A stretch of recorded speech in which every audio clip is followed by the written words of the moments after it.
Morning, Thomas. Welcome to our monthly Let Probably campaign chat. But we didn't have one in January, did we, Thomas? Why didn't we have one in January?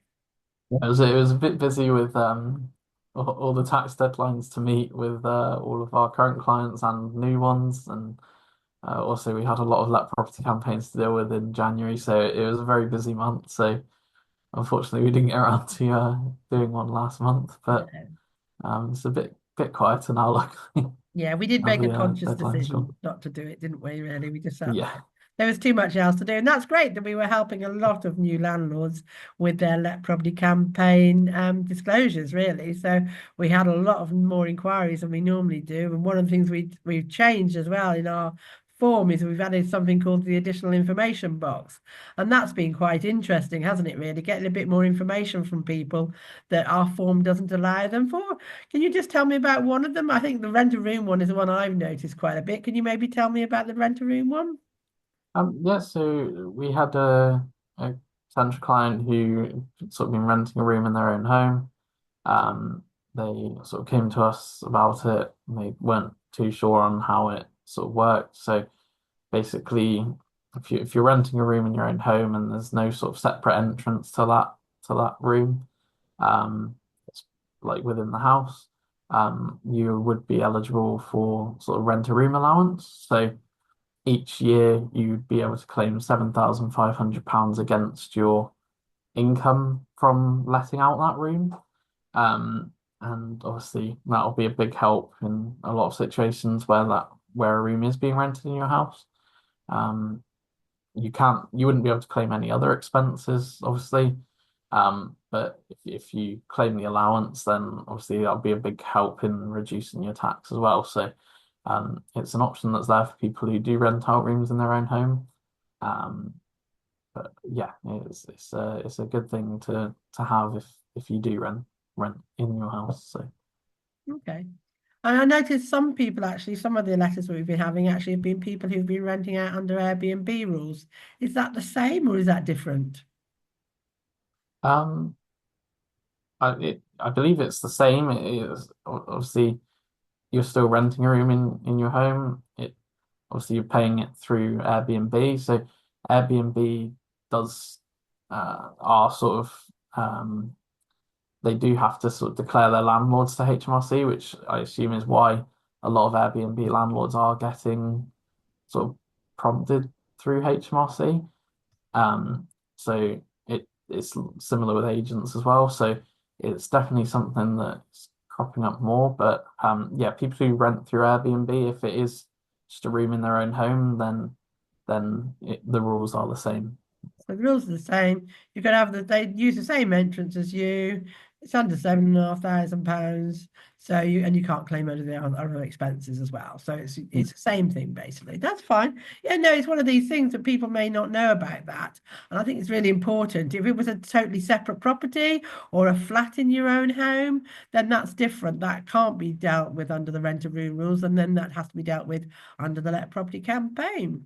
So tell me, who have we been helping this last month? Apart, we must have helped a lot of people, but who specifically would you like to bring to people's attention this month? Yeah, so this month we've helped obviously a lot of clients, but one in particular, so they were a client who came to us. They had a lot of years going back.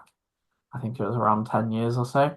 Um, they thought they were going to have a like very high tax bill, and they ended up paying what they thought was around £15,000 less than what they thought they were going to be paying. So, obviously, we've been able to save them a lot through the various different sort of things that we can put in and help reduce their tax.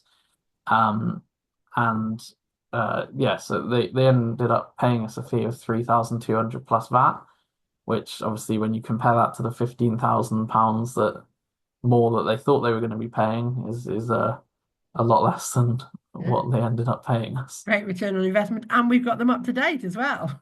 Yes, yeah, and they're all up to date, and we're doing their tax returns at the minute, so Okay. it's good to keep them all up to date, and now they're in the system. Obviously, it's just a case of doing it each year and making sure that their submission gets done each year and keep going forward. Yeah, and until they they say the obviously penalties. So, sell the property. so somebody who's maybe because most people go, well, the tax return deadline passed in January, didn't it? Why are we still doing tax returns in February? Do you want to tell them why? So if you've not been registered for self-assessment prior to, I think it's the end of October, you get 90 days from when you register to do your return. So say, for example, you registered in sort of the end of December, then you would have until the end of March to do your tax return. Um, you will still have interest to pay on any tax if you do submit it after the end of January, but it'll be minimal usually, unless obviously your tax bill is enormous. Um, but yeah, it's a different deadline compared to if you've been registered previously. So you still get the 90 days to submit it once the return's been issued. But yeah, you just get a small amount of interest. That's the main sort of difference with it. Um, but you don't get sort of a penalty for late submission because it's not a late submission if you're submitting it prior to the But extended sometime deadline. late February, March, then HMRC won't be submitting tax returns anymore. They'll be changing it so that they'll be part of the Let Property campaign, Yes. won't they? So the 2024 tax returns will at some point in the next 6 weeks become Yeah. part of the Let Property campaign. We never know exactly what day HMRC are going to change because they don't know either, I'll be honest. We get that quite often, don't we? I think that's Yeah. one of our rejections, wasn't it, this month? Yeah, so we've had we had we haven't had many rejections recently, but the main one we did have was for someone who'd been issued a tax return and we'd submitted it through the Let Property campaign, but then they came back to us and told us that that year needed to be done as a tax return. So it's a bit annoying that wasn't um accepted first time, but obviously it's good that the majority of them have been accepted now. Obviously, ones that have been issued tax returns, we will need to do tax returns for that final year. But the majority of clients don't get issued them. It's usually if you've either been in the system before or you've maybe submitted a return for the most recent year and it needs to be amended. Those are sort of the main scenarios where that would be the case. But it doesn't happen very often, luckily. But it is something that we have been happened a few times now, so it's definitely something HMRC pick up on. Yeah, and sometimes I think people register themselves for self-assessment first, thinking that's how they're going to get their Let Property campaign done, but it doesn't Yeah, work like that, does it? no, no. So the main thing to do is obviously registering through the Let Property campaign first, and then registering for sort of self-assessment from the current tax year rather than from a previous one, because otherwise you'll have to do the returns going back, and that's just a lot more of a faff compared to just doing it all in one disclosure. Yeah, and to be fair, I mean, a lot of people possibly don't realise that could cost them £1,600 per year penalties as well if they haven't submitted those tax returns on time, which the penalties in the Let Property campaign can be a lot lower than that, can't they, as well? Yeah, You yeah, know, so yeah. The other thing I think for people to not forget really is if it's February, end of February as well, is we do have the surcharge, don't we? The HMRC issue a surcharge on any tax due as well, anything that's not issued after the end of February. So our remit is to try and get everybody in before the end of February so they don't have that problem basically, just in case really. So okay, moving on then. Oh, frequently asked questions. I love frequently asked questions. I learn something sometimes about what people are asking in the world of Let Property campaign. So, have you had any frequently asked questions recently? um, I wouldn't say it's frequently asked question, but it's more of a confusion with some clients that I've spoken to recently. So, there's certain cases where, if you sort of own a property jointly with a partner or like a brother or sister, and you're sort of the one person getting the income from that property, like the other person doesn't really have anything to do with it apart from being on the deeds. But if you're in a situation like that where you are like sort of the only person getting the income, um, if the deeds are saying that that property is 50-50 ownership or whatever percentage ownership it says, um, it would need to be declared with that percentage. So if you did own the property jointly, even if you were the only one getting the income, you would need to declare half of it, and whoever else is on the deeds would need to declare the other half. So it's something that's cropped up a few times when I've been speaking to people. They thought it would just be them that needed to disclose, but it's actually turned out that it's both them and the other person owning the property. I think it's quite a common sort of thing that people think, oh, I've been getting all the income, so I'm the one who needs to declare it. But it's not the case if the deeds say otherwise. Yeah, so it's a common misunderstanding then, I suppose, isn't it, Yeah, really? That they're just misunderstanding that basically if you're on the deeds, you are legally entitled to the income, whether you receive it or not. yeah, And there are ways around that. We're not lawyers, so we won't go see a solicitor about that one, but there are ways around that. But that can't be backdated anyway. So if you've got joint property, you've got joint income. Whatever the property deeds say, whether it's 50-50, 80-20, whatever it may be, that's legally what we have to do, isn't it? So yeah. Okay. So moving on then. Oh, rejections. We talked about rejections. Have we talked about HMRC letters? We haven't talked about them yet, have we? no. Let's talk about them then. What's going on with the HMRC letters at the moment? So they definitely seem to be going through sort of a spike of being issued. That I would say majority of the clients that we've had come to us in the past month or so, have been people who've been prompted by HMRC. Most of them are just the regular Let Property campaign prompt rather than an inquiry. But we have definitely had a lot of more people who've been prompted recently. So I definitely think it's something that HMRC are cracking down on, especially sort of around the tax deadline. Obviously now that's passed, but it's definitely something they are picking up on. So I would imagine that the Let Property campaign is definitely here to stay for a bit longer. Obviously Yes. HMRC haven't confirmed that, but if Yeah. they're still issuing letters, then I would say it's very likely still. Yeah, one of the things actually I looked at the other day actually is you can see a pattern of when it's been Googled HMRC letters, and you can see there are patterns, and January is one of those patterns. We also had one, I think, beginning of December, April, July. So there are times when HMRC are sending them out, and they're probably getting quite a good response at the moment, I would imagine as well, because we're getting quite a good response on them. So I'm imagining that HMRC are as well. I think one of the people, if you're listening to this and you've not come across the letter before, just know that we do actually have a video that's all about the HMRC letters, so they can go and identify whether they've got the Let Probably campaign letter or whether they've had the inquiry letter. So, because there is a difference between the two of them. So, if you're worried about which letter you've had, either fill in our form and send it over to us, and we'll have a look for you, or go watch our video as well. Testimonial time. I love testimonial time because it's a time that I get to hear about what's been going on in the office. So we had a great testimony the other day, and I won't read all of it out to you, but this people have said, may I also take this opportunity to thank Chris, Helen, and all of the Marslands team. This is actually to Thomas, so I think it was, it meant Thomas as well, and all of the Marslands team for guiding us through this process. I was so worried at the beginning, but you've been absolutely brilliant and helped us in such a professional, friendly, and non-judgmental way that it has taken all of the stress out of it. Thank you so much! Exclamation mark. You have saved us thousands of pounds to boot, as we were expecting to pay a lot more, sometimes 15 plus thousand more. Goodness, that's a lot more, isn't it, that they're expecting to pay? So that's a great testimonial, isn't it? Yeah.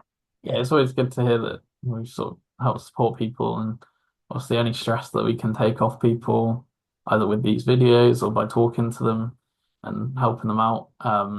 It's it's good to hear that's what we're doing at Marslands. So yeah, it's always great to hear things like that from clients. Yeah, I believe you had somebody the other day that was quite pleased to speak to you after watching you on YouTube, wasn't it? Yeah, they said it was strange to speak to me after watching the videos. Yeah, it's good to know that people watch these videos, and it's good to know that obviously the information that we give in in these videos are helpful for people, and obviously help sort of reduce their stress if they receive a letter, or whether they find out just by accident from searching like capital gains tax or anything like that, it's good to know that. Which is why we started the videos a few years ago, isn't it? Really, was Yeah. to help answer people's questions that they can probably find out on the HMRC website, but it's not very intuitive, is it? So, No, to say I the think it's least. always I think it's always better to hear it from a person rather than trying to read it on a screen because Yeah, I know myself from reading like some of the HMRC stuff on the Let Property campaign online, it's not always very helpful with what it says. So no, it um, isn't. hearing it from people who've sort of dealt with it and is good, I think. And we have a success guarantee, don't we, Thomas? And some part-times people don't, I don't think, fully understand what that means for them. So if you are a UK landlord, what can you just explain to me if I didn't have much money and I didn't know what I was doing and I had no, had lots, I'm not sure how much tax I have to pay. What does a success guarantee mean to me? So success guarantee is basically our way of um, sort of guaranteeing to you that you'll pay less tax, or not less tax, but you will save you more in tax than the fee you pay us. So, say for example, your fee was £2,000 plus VAT. If we didn't save you more than that, then our fee would only be basically what we saved you. So our guarantee is that we will save you more than that, and if we don't, then obviously we won't charge you more than what we've saved you. So um, it's basically our way of making sure that we save you as much tax as possible, and obviously give you the service that you wanted from us. So um, yeah, If we had a that's quote for basic. £2,000 plus VAT, if we only saved somebody £1,500, how much would we charge them? £1,500. Like Yeah, we no, wouldn't charge you more than no, but more often than not, we charge them more, don't we? that. We charge, Yeah, we charge what we we quoted. charge, yeah. We charge Yeah, them what we it's very quoted. rare that we don't save more tax than what they paid us. So And the main um condition has to be they're a let property campaign landlord and that they're UK based, isn't it? Yeah. yes. Yeah, fair enough. Yeah, no, I think it's great if people can understand that we're here to help them as well and not just to charge them, sort of thing. So it is important that, this is what we've based our whole helping and compassionate about that we are passionate about helping landlords come clean to HMRC, but in the best way possible as well. You know, Yeah. this is a passion that we've really have started to, sort of take on board and make sure we help as many people as we can over the years, so within the realms of our capabilities, really. So if somebody wants to get hold of us, then Thomas, how do they go about it? So the main sort of point of contact with us on marslands.co.uk on our website, we have a get a quote now button. So it'll be on the home screen. Um, you'll basically fill out your basic information. We also have an additional information box now where you can sort of put any extra information where sort of the form is limited in what you can put, but the additional information box gives you the chance to sort of explain a bit more detail your situation. Once you've filled out that form, it will give you a quote. And then once you get that quote, you'll be able to book a meeting with one of our specialists who will sort of go through uh, an initial meeting with you. Once that initial meeting's done, if you're happy to sign up, we'll then book an onboarding meeting where one of our specialists will go through in a bit more detail with you and sort of answer any questions you have. The initial phone call, we can't really give out advice until you're signed up with us. But once you're signed up and happy to go ahead, then we can sort of answer any questions you have and sort of give as much detail as we can, like once you're signed up. So yeah, the main port of call is our website and our get a quote now button. Okay. And that's where we have a lot of other information as well, if people want to learn a little bit Yeah, more about us and what we do as well, behind the scenes and stuff like that. So they will find out a bit more about us and that. And we're real people as well, because we are real people, that's for sure. We're all tired after January, aren't we? So, but yeah, no, brilliant. Thank you very much, Thomas, and okay. time to shine.